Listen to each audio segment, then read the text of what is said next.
oyo penye la sala na média na ndenge baby sa réputation ya Mike na ndimite que Mike akondima kozonga na isu na mwasi le roi penye.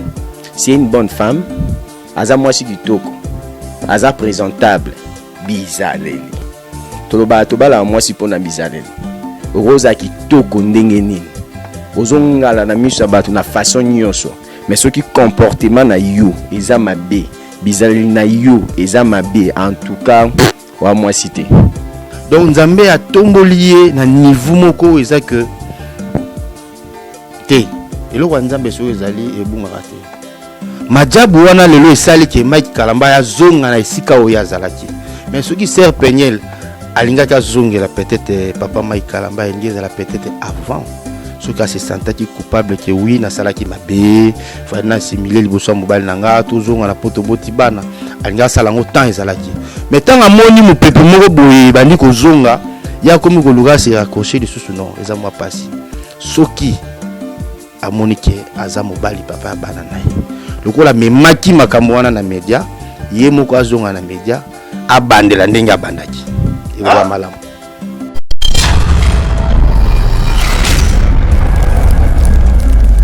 Imbisa par rapport ya réputation, au moins réputation basomba ngote. Il y a d'autres gens baye baté que réputation mutu basomba ngote. Yo ye non kana via mutu pour salir mutu pour baby sa réputation ya mutu. Et alors tout le monde babande ko Mike Kalamba étant que un chantre. Moyembi Nankolo étant que pasteur. Batielo vraiment la mutu na bango, Mike Gigolo, Mike tireur de jupons, Mike bobo ba catégorie nyonso de ba bimisa Mike Kalamba. Et aujourd'hui au salir mobile na yo papa ya bana yo alo ya kozongela. En tout cas non, toza d'accord nango ata mukolo morote, arrêtez de bêtises là. Tika penda buzu bozoni ngo sala wana, se concentrer na vie na yo. Lokolo ngako sa chemin na yo, sala chemin na yo. Soko moni ke oza mobile mususu te vanda bokola bana bakola. Soko moni oza mobile mususu mobile mususu tika Mike azana mosala na nzamba tracer pe chemin na ndenya sali. Parce que déjà muto à l'action mundu ki zala ko abomio. Soko moni ke ni osimbate au tracer chemin na mususu. Nzambe père a permettre ngalobi soki liboko yo il est tambola malam te kata donc c'est ça. Pour aspect au Mike azo bimisa nazo ebisa yo ba charisme azo lakisa na rata majabu wana otali mobile lobi utaku biso ba mi ba tolula muninga biso mobile. Bon est-ce que peine j'espère que zo ningiso makila nzoto ezo salo ba na nzoto hein. En tout cas atika bilo wana parce que c'est pas normal. Soka yebaki que un jour ba ozonga na mobile na ye, il fallait pas aya ko présenter biso mobile mususu alakisa biso. Ayo ça la biso ba delure na ye lisusu na niveau internet na niveau média. Aya ki osala ngo pourquoi? Tant de jours là ici bato mobile na yo et après Mike Kalamba et tu fais des délires avec ton homme, ba vidéo kili ozola ki sabatu, bogar na yo, mbinga na yo et puis voilà. Lelo ozo nyesu Mike. Non, en tout cas changement de fréquence, changement d'adresse chez Djonga. Bolela kitro, oh, esika ya bino moko ezali te boyeba ke Djonga azuli bino solution. Azu esika ya ye moko akofandisa idéologie, esika oyo ba Congolais tout bakobanda ko ya kokutana na ndenge ya defuate. Chez Djonga de. Chez Djonga de awa bokokuta biloko nyonso bolingaka ya kotumba. Lokola ntaba ya kitoko pe elengi, soso ya kotumba, ngulu ya kotumba, poaso ya kotumba. Esengeli koyeba ke chez Djonga de bafongolaka kobanda mokolo ya mardi ti dimanche. Awa nde sika ambiance ezali kolala, adresse eza kaka se moko. Chez Djonga de weekend boza deja ya kosepela po awa ambiance elalaka awa na ndenge ya defuate. Chaque vendredi bobanda kozwa Suzuki Luzubu 4x4 yende muta kosepelisa bino na ndenge ya kanate oza kulia oza komela oza kopina pe chaque samedi ekobanda kozala nde CNN Alligator na ba artiste mosusu bako banda ko sepelisa bino na makinu ya defuate na bakunga ya kosakana te. Et puis chaque dimanche sombele suka bisanga nde bokozwa les grands chanteurs Emile alias de Mingongo yende mutakonde ko palola awa boko sentir betue ba ou différence yena tala mone namira ya nani chez Djonga de. Oui frère, Babi Djonga futur hein? Nous te reçons la 50 boîtes la Katakine chez Djonga. Chez Djonga. soki olingi osala bareservation obengi na banimero oyo mpe bakoservir yo joli kitoko chez Djonga de yango nde moboko ya ambiance na kati ya Paris. C'est naturel soin.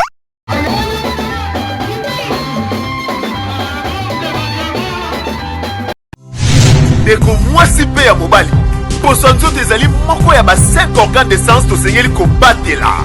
Sur le trône du cosmétique, il n'y a qu'un seul monarque, la fondation GLB. Mes amis, je vous prie de bien vouloir utiliser le lait de beauté Déborah, le lait de beauté aux extraits de plantes naturelles, le lait de beauté qui élimine de taches noires, de vergetures, de tampons, le lait de beauté Déborah à utiliser matin et soir. Lait de beauté Déborah, il y a un kilé. Le lait de beauté Déborah, assimilable aux pommes brunes et aux pommes marronnes.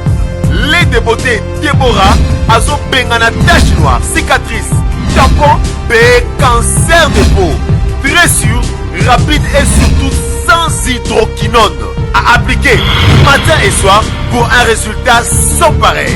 Ah, Fondation GLB na pesa yo nini? Fondation GLB ezonga kizamba ekota kilibinja basoko mandaka mata basangusu tine yali pwani koluka njete esala bino nini Déborah mafuta Déborah esami na plante naturelle mafuta Déborah ekati bango baoba mafuta Déborah ekati kata kata bao mafuta Déborah suka mafuta yaka kosomba lait de beauté Déborah na rond-point Super Lemba, l'établissement Trinita, juste en diagonale, il y a station Total. Vous pouvez nous contacter sur plus 243 97 70 36 457. Ah, Fondation GLB ngai na bino simbali sakanya mafuta Déborah kilelo.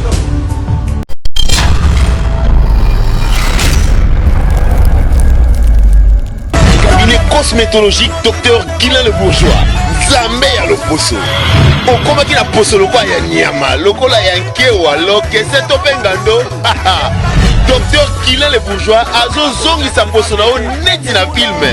Pour être belle et naturelle, fréquentez Guilain le Bourgeois. J'ai ma taille et ma peau, mon secret c'est Guilain le Bourgeois. J'ai de la peau.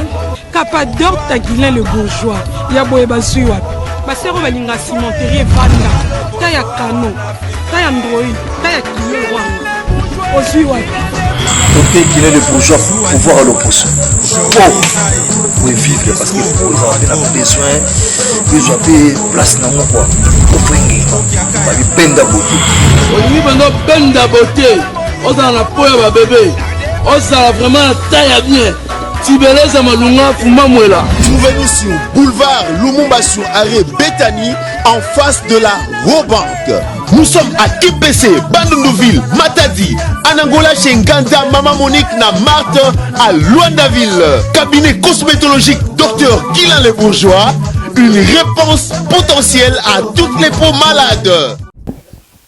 Voilà, mesdames et messieurs, merci d'avoir choisi votre Mathieu Boncher. Toujours avec votre émission PC la Please. Aujourd'hui, Mathieu Boncher n'a réfléchi moi trop par rapport à dossier Peniel et Mike Kalamba. Il y a total à propos à Sernabiso Peniel. Est-ce qu'il faut kaka libala nezonga? Est-ce qu'il faut kabatika la bongo? Il faut bazongi la bana na bango, baboko la bana, malgré makamutue les kaki, c'est le sujet qu'on va parler aujourd'hui. Mathieu Boncher avec un analyste, donc trop solanaye, mais merci déjà na ba fan tout. Oyo balingaka Mathieu Boncher, ba oyo ba benga ki ba lobi non Mathieu Boncher, c'est un abisso Peniel, fois zonge la frère nabiso Mike Kalamba, bazonga parler moko, baboko la bana na bango, nini bolingo oyo matate zanga kate, mais misus pe ba lobi jamais Frère Mike Kalamba jamais kozonga na Peniel na ko sambwisa oyo ya sambwisa kiye donc mais na nyoso wana bolinga batpe bakota kate makamba batpe batala kate et za bango moko fo bakota bazwa décision ya bolingo na bango. Est-ce qu'il y a diamana nani etalaka batu te donc eza makambo ya batu ya bolingo. Merci déjà parce qu'on est en direct sur Lenga Congo. Respect beaucoup à mon manager privé depuis Paris donc Yuka Bwiku, le célèbre très très fort moninga ya Alain Sokoto, moninga ya Dadi Yakuza Bambote Belé, respect à Sam Kunku le nécessaire, il y a Aimé Kunku, merci beaucoup à la joie Amado Pichuna, femme très très forte, la joie Amado Pichuna, Seroati Karabisote, et respect beaucoup na Mosombi Mapangwa cher, il y a 700 000 écotis, lui c'est Patrick Image, mon vieux papa na Roro, papa na Benji, le pangwa 700 000, voilà na Santirango, respect aussi à Kingston Sono les boss, et puis Malela de Londres. Bonjour. Bonjour monsieur. Comment on a? Ouais, comme on a Serge Le Say, na sepeli mingi na deka émission na yo parce que na yo kaka alandaka pe et tant qu'un analyste par rapport à sujet au PC na zo ki pétant ko réfléchir yango na sepela ki natal sa bandeko bazolanda biso donc baye baké réalité à vie et zalara toujours na moto ya kutenango même à venir résultat sa biso le meilleure personne de la vie et ça moto akutani na ba réalité mingi nde akomaka fort eloko na kosenga na bandeko pe ba likambo peut-être le zanga na sala analyse lobi ozape moto mususu akoza pa analyse na voilà ba ko sala analyse bon papa na biso Serge Lesai sujet d'abord il y a frère Mike Kalambai ko bandana ngonenge bandaki to monaki mama Peniel abimisa ki makambu nyonso oyo eleka na nkuku tant nazo bala nkuku eza makamba bolingo abimisa ki ngona mpoasa na télévision et ça là qui d'abord ndengeni ko mona makambu ya bolingo obimisa yango tina libanda.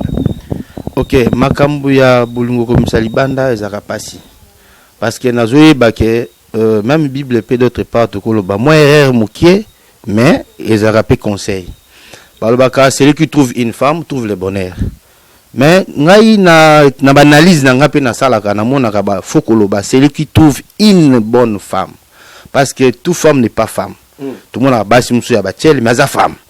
Donc d'abord faut une bonne femme parce que ce cas là qui une bonne femme à cause de makambo ya libala tetwa ya libota amema yango libanda surtout na média mais c'est pour donc je n'ai habité et ça le là a quitté si mobile à 0%. Mais d'autre part faut savoir mutu pas bim ça secret pas mbaté c'est qu'il y a quelque chose oh salama qui est poussé maman na biso Peniel à comment na ba réflexion to na ba réaction wana. Donc c'est ça. Voilà, merci wana za seloyo avinayo mais lelo yo après ta ebele frère Mike Kalambai frère Yabatu pasteur Yabatu asambwa na Kongo na nenga osakala te ezala ba ndimio pe ba kima église pour na ba propos ya Peniel ezala ba ndimio ba koma ko mona frère Mike Kalambai on dirait escroc aventurier mais après ta ebele frère Mike Kalambai o biso batunyo to eba ke akomaki quand même na se akitaki par rapport à dire il y a moi sinaye andako a bala ki Peniel mais lelo yo bande ko belé tout le monde peut Peniel peut-être azo senga bazonga ndako moko ba bola bana est-ce que est possible makamba bongo pezala? OK makamba bongo ekoki kozala tout comme ekoki kozala te mais ce qui est important moi je vais dire ceci babamba toujours manga mali banga na mbuma o itela Mike Kalambai c'est un chanteur de Dieu. C'est un homme de Dieu aussi, que je connais depuis longtemps. Omoni, et loko a outu ko sala. Donc, Nzambe a tombolié na niveau moko, eza que, te, et loko a Nzambe so ezali, et bunga rate. Majabu wana lelo esali ke Mike Kalambai a zonga na esika oya zalaki. Mais ce qui sert Peniel, alinga ka zonga la peut-être, papa Mike Kalambai, alinga la peut-être avant. Ce cas c'est sentati coupable que oui na sala ki mabe fa na simuler liboso mobile nanga tozonga na poto boti bana alinga sala ngo temps ezalaki mais tant amoni mo pepe moko boye bandi ko zonga ya komi ko luga se raccrocher lisusu non eza moi pasi soki amoni ke aza mobali papa bana naye lokola memaki makambo wana na media ye moko azonga na media abandela ndenge abandaki e wa malamu oui azonga media azonga na media parce que yenda memaki makambo na media ye moko azonga lisusu na media po abongisa na media après azonga la mobile naye est-ce que ça pas possible que mobile pa limbisa na bandimi oyo ba mona ba buso ba nyonso eleka mais non eloko nzambe soki ezali eloko nzambe bungaka te Mike Kalambai asala nzambe toboyi te tozala ba défaut munyo tozala ba défaut na ye mais eloko nzambe soki ezali soki aza mosala na nzambe akolimbisa ye mais pona makambo ya libala esengaka bango mibale mais ser Peniel ngala zoyebisa yo oyo salaki pona ndeko to papa to mobali to yaya to ndeko to papa ya bana na yo media eza place basaka na ngote oyo bandaki zonga lisusu na media bandela lisusu après luka mobali na yo bokutana euza malamu mais lelo bandeko ebele pe bakomozwa ba vie privée na bango balekisa na télévision to moni pe ka elaki président na biso Fally Ipupa na Madame Niki, donc on dirait biso ba congolais to komolinga ko tama kam na biso trop na ba télévision. Est-ce que ça malamu ou ça mabe? Bon, makam na télévision ezali monde à part. Vie privée pesa monde à part. Muto azolinga ko tama kam na télévision c'est ka ebelo ni azosala. Bamso be ango base. Bamso be ango succès. Bamso be ango mutamtaza na ndenge na azobengelango. Oh, ce n'est pas ça. Ce n'est pas ça. Avoir une base, c'est pas dit que oya yo ya libota, to ya yo ya foyer, o exposer en devant public, soit dans les réseaux sociaux, soit dans le monde audiovisuel, pour batuba landa yo ba yo kababeti, to ba insanité. Non. D'autre part, ils amabe. Mais ceux qui ont la cause moko to intérêt moko boy, mutako ça ne pose pas de problème. Parce qu'il y a des filles ba komozo makambu, ba sentiment na bango, atikali mutakala, saliboye. Au moins, il y a Congolais, il y a une famille, il y a une télévision. Bon, on a les a toujours dans la réalité. Dans la vie, il y a toujours des choses. Il y a le bien et il y a le mal. Mon côté, jamais à quoi que ça, les cambos, sans toutefois, il y a un simalikamo, il y a un batam nakati. Donc, ceux qui m'ont dit que les bolumbu, agi bolumbu, il y a un média. C'est qu'il y a un zoluka. Frère Mike Otalayo, aux Agènes, aux Congolais, moi, si je suis Bibazonga, la Baboro, la Bana. Malgré Ben Silt, malgré Marambe Bele, au Baksanini, Toko Ebisaini. Bon, on a Koebisai, mais Mike Kalambai, en tout cas, pasteur Nangaï, frère Nangaï que j'aime beaucoup. Moni Bibelobi, Binope Bote Arabiso, Limbisamba, la Tuku Sambona Sambo. Aza moi sur Yosal Nefoye, ce que Bengam le papa, et ça grâce na épée. Ce qui le bazota la papa Mike Kalambai, peut-être pour na moi sur Ana Bote Lobana. Kota la Mabete. Talape bola munaye oya sala avant sala mabe donc ce que kolimbisa et vous amalam mais entre binomi balé moko akita pour rejoindre moninga mais pour nanga ce que kolimbisa kolimbisi d'autre part pena koyebisa yo ce que vous allez léser quelque part parce que déjà muto à l'action mundu ki zala ko abomio so pour moni kene aussi mbaté ko tracer chemin no mususu nzambe père a permettre ngalobi ce qui dit beaucoup yo il est tambola malam te katango donc c'est ça. Voilà, merci beaucoup. Nabenga pe tonton Hervé. Tonton Hervé au Talabisopé. Lui c'est M. Serge Lessaï. Lui c'est tonton Hervé Lessaï. Même famille, donc tonton Hervé. Tonton Hervé dossier. D'abord, s'entendez. La monobela et mingi.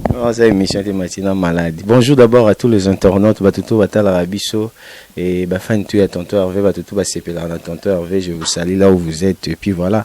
Donc santé Zama Ezana moi kokoso parce qu'il nous tenait nganaki. Naza Soukir. Naïe vous rendre grand frère visite. Nakuta un peu na yo pour yo ça na émission.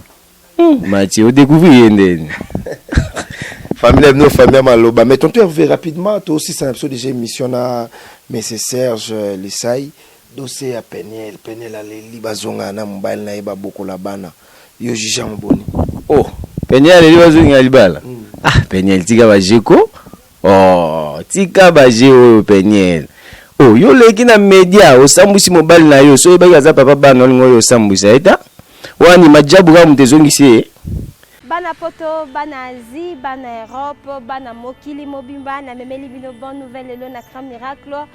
Crème Miracle est un produit naturel et ça le met bongo na soya mbamba c'est 3 ans.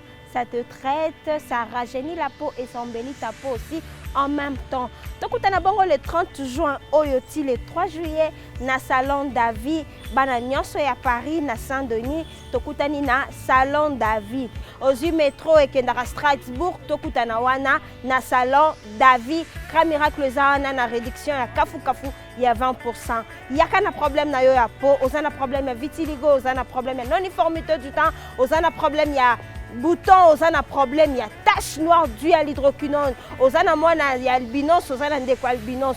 Yo oyo nyoko makana problème ya peau, ozana bandeko bazana Afrique, ozana bandeko bazana Australie, ozana bandeko bazana Canada, na Belgique, na Quepan, na Irlande. Bonne nouvelle ezake tokutana du 30 juin oyo na 3 juillet Grand Miracle zawana na maman Tina la Fès l'international maman ya Grand Miracle azana Paris pour na ko servir bino boya na ba problème na bino Grand Miracle eko résoudre ango. Notez bien, c'est la seule crème au monde qui a été fabriquée à base de la bave d'escargot pur. C'est 3 années, ça te traite, ça rajeunit ta peau et ça embellit ta peau. Tu peux mourir 100 ans, mais toujours jeune et toujours belle grâce à la crème miracle de Maman Tina, maman internationale, l'ambassadrice de la paix, la dame du cœur, Maman la Fès, Abengi Sibino, Boya de partout dans le monde. Notez bien que réduction Ezaya 20%.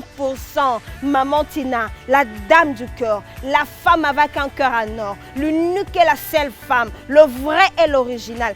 Abengi bino boya ebele balandaka yesu pona mapa biso tolanda Maman Tina pona solution à l'opposition na biso balobi na crème miracle ya Maman Tina la Fès yaya bayaka kakaka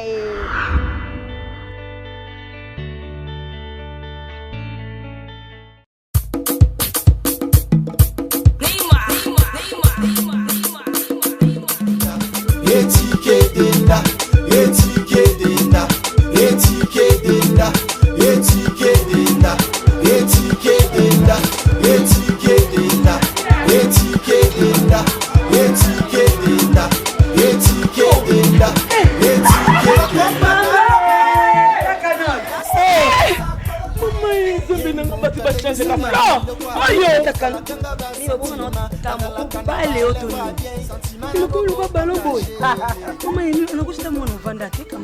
na telema na toza awa tai toza awa tai ya Maman Nicole Malonga donc aza partout dans le monde. Toza tai le makambe Maman Nicole Malonga telemi wana bima hata sula milaite anabuaka na ngati Maman Nicole Malonga makambia na kumakelo mkusi sa complexe una solinga mezi nyoso linga solinga ekokayo kota papa nebiso Yasika Eye, avec la nouvelle formule de la pommade Toza Awatai, une pommade à 100% satisfaction, une pommade à base de plantes naturelles, et là pour vous satisfaire bien sûr le femme, et là pour vous mettre en valeur, pour vos agrandissements de fesses, seins, mollets et hanches, la pommade Toza Awatai est là pour vous satisfaire. Et les hommes, on ne vous a pas bien sûr oublié, la pommade Toza Awa est là pour vos agrandissements et allongements de pénis. Nous sommes sur www.tozaawatai.com et le numéro des contacts 06 05 50 23 18 06 05 50 23 18. Soyez les bienvenus. Po aspect au Mike azo bimisa nazo ebisa yo ba charisme azo lakisa na kati ya majabu wana otali mobile lobi uta kubiso ba mi ba tolula muninga biso mobile bongo siko penye j'espère que ezo ningiso makila nzoto ezo salo ba na nzoto en tout cas atika bilo wana parce que c'est pas normal soka yebaki que un jour ba ozonga na mobile na ye il fallait pas aya ko présenter biso mobile mususu alakisa biso ayo ça la biso ba delure na ye lisusu na niveau internet na niveau média ayaki osala ngo pourquoi tant de jours là ici batu mobile na yo et après Mike Kalamba et tu fais des délires avec ton homme ba vidéo kili ozola ki sa batu bogar na yo mbinga na yo et puis voilà lelo ozongi sous Mike non en tout cas sur un tournant je peux pas parler tôt parce que je suis un peu malade nazo ka bien té mais juste un gana boyara rapeniel réfléchir bien. Peut-être tu as tapé à côté. Mike Kalambai, oui, ceux qui kolimbisa parce que Azam et puis Azam homme de Dieu, Azam Mosen Azam Azam pasteur. Mais kolimbisa par rapport à réputation, au moins réputation basumba ngote. Il y a d'autres gens qui ont réputation mutu basumba ngote. Yo non kana via mutu pour salir mutu pour bébi sa réputation à mutu. Et alors tout le monde babande ko Mike Kalambai étant que un chantre, moyembi nankolo étant que pasteur.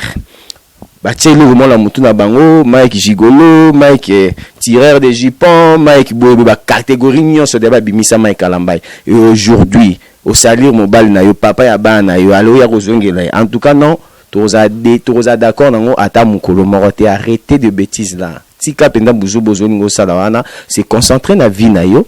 Le kono ngako sa chemin na yo, sala chemin na yo. Soko monique oza mobile mususu te vanda bokola bana bakola. Soko moni oza mobile mususu tika Mike azana mosala na nzamba tracer pe chemin na ndenya salingi. Bolinga batu bakota raté tonteur. Non, bolinga batu bakota raté mais bango déjà la mémoire biso so toye bati. O eza to pesa conseil. Na koti ngota na pesi inde penye le conseil par rapport à acte à salaki. Toye bité baza bango mibale Mike azana mutu. Akoki na ko limbisa là je te dis vrai. Na oyo penye la sala na média. Na ndenga baby sa réputation à Mike. Na limite que Mike akondima ko zonga na isu na mwasi le roi penye. C'est une bonne femme. Aza mwasi kitoko. Aza présentable. Bizaleli. Toloba la mwasi pona bizaleli.